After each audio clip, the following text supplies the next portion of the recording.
This video and hundreds more like it available on freePhotoshopVideoTutorials.com. In this video, we're going to learn how to create vintage photos, which is essentially to take a modern photo and make it seem like it was taken about 100 years ago.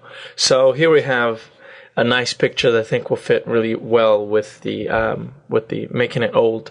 So what we do first is we're just going to go into our adjustment layers here and add a hue and saturation layer. And what we want to do here is tick on the colorize tick box here. And now we want to adjust the hue to somewhere around a yellow color, which would be around 40 or thereabouts. And we want the saturation to be a little bit higher than 25, the default, something around in the 30 to 40 mark. So you get this nice yellow sepia color coming through. So we'll click OK. Now we're going to go ahead and create another hue and saturation layer. This time we're going to set the saturation all the way down to black so that we have a black and white image. I'm going to click OK and drop this down below it. Okay. Now what I'm going to do with the layer that is making the color sepia, this one here, I'm going to change the opacity to make it a little bit lighter so that it is not exactly all sepia. It's in between a black and white and that sepia. So it's just some of that color that is coming through, as if the color of the photo itself is sort of changing with the time. So there we are. Okay, now we're going to add a film grain to this, so it seems like that the image is a lot more grainy than it is. Then what we need to do is create another layer. We're going to create a layer that is just above the background layer but below the saturation layers. And now we're going to go into our colors here. We're going to click on the, if you have your foreground color as white here, then you'll have these settings here in the H, S, and B. B stands for brightness, which will change to 50%. Which means that we're getting at an exactly 50% gray, which is, halfway between white and black. I'm going to click OK and fill that in. Since it's a foreground color, we'll do Alt and backspace. That'll fill it in. It's filling it in with gray, as you can see, but the hue and saturation is just changing that color. But don't pay attention to the particular color. It's just the actual color, which is on this gray.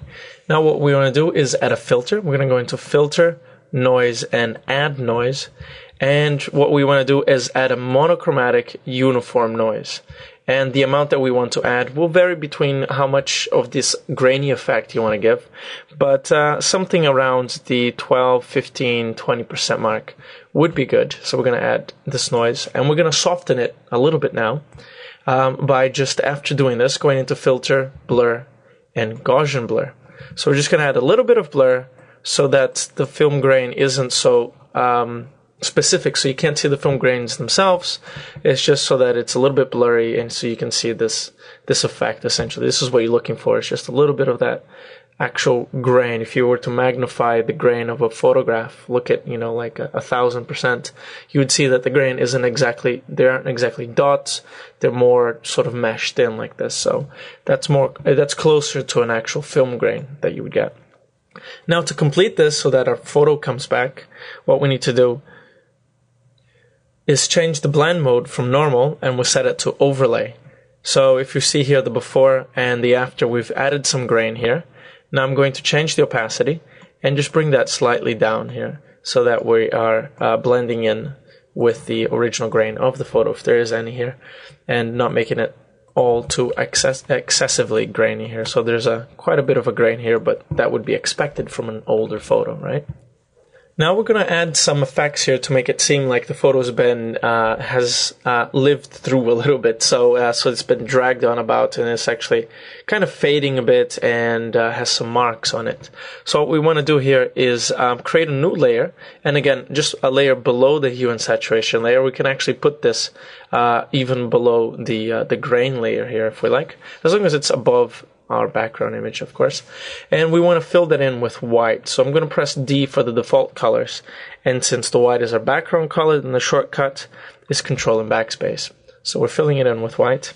And now what we want to do is go into Filter and show all menu items here if you're not seeing here the texture. So we're going to go Filter, Texture, and Grain. And now we want to make sure that the grain type is set to vertical. So this one here, almost at the bottom. And as you can see here, we have some specs here, and we want to increase that. So we're going to increase the contrast and increase the intensity. So you can see this speckle that we're adding, this noise that we're creating in the image itself. So we're going to go ahead and click OK, and you can see this effect that it's creating now. And now we want to create a second one. I'll do the same thing, fill it in with white, go back in. So we want to go into texture and grain. And now we want to do something that is a little less contrasty, so there's a little bit more of that grain coming through, but with a little less intensity. Okay, we want to click OK, and we actually want to shift this because these lines are actually matching up between the two grains here. So what we want to do is go into Filter, Show All Menu Items, Other, and Offset. So we were going to offset one of those layers. And you can see here right on the preview, if we set to wrap around and move the horizontal, then you'll see that the one of the layers gets moved, the grain here gets moved. So that's what we're looking for here, just two uneven grains here. And now what we want to do is actually set these two layers each to multiply. Each one to multiply, and you can see that we have quite a lot of that grain in there, right? So it's a bit too much, so what we want to do here is just change the opacity of these. We want to set the opacity to probably something around 25% each, so you just get a bit of that grain coming through, but it's not too excessive. You can play around, maybe change one of them to a little bit higher. For example, this one will be at 50, this one at 25%. I think that works quite well. And to actually make it a little bit more uneven, right now it's just all the lines are just coming through very evenly. What we're going to do is add a layer mask, and then we're going to add another filter here. This is one we're using a lot of filters here. We're going to use Filter, Render, and Clouds. So the rendered clouds will sort of unevenly mask out some parts of that grain on that layer, and we're going to do the same to this one. So Filter, Render, and Clouds. So as you can see, the clouds are actually quite different. We can continue to change the clouds by going to Filter and Clouds and re-rendering those clouds as we see fit. So we have that grain coming through now. And last but not least, what we want to do here is actually work on our background layer here. What we want to do is make the edges of the photo here faded, because a lot of times that's what happens with older photos, is that the edges of photos start fading. The photo starts losing the image that's printed on the photo paper starts losing its intensity through the edges, and it starts eventually fading throughout. And the way we do this is make sure that we are on our background layer. We're going to go into Filter, Distort, and Lens Correction. And in here, we're just going to use here, the lens correction has a very nice feature to fix vignetting, which is when you have a darkened part of the image here, for example, which is a lens aberration, basically.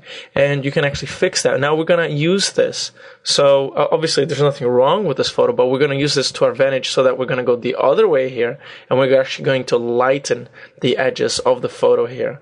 Now, pay attention that this is showing a preview of just that layer, the background layer, which is our original layer, without any of the modifications, which are all above that layer, right? So we're not seeing that, but we can quite clearly see that we are discoloring the edges of the photo, which is quite good here.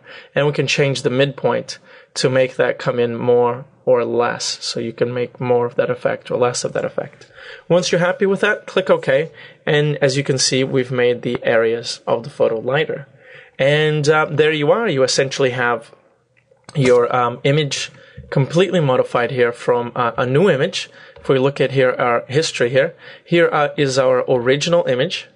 And if we scroll down here to the bottom, this is our end result. And that's a vintage photo. If you enjoyed this video, show your support by subscribing, rating, and adding it to favorites.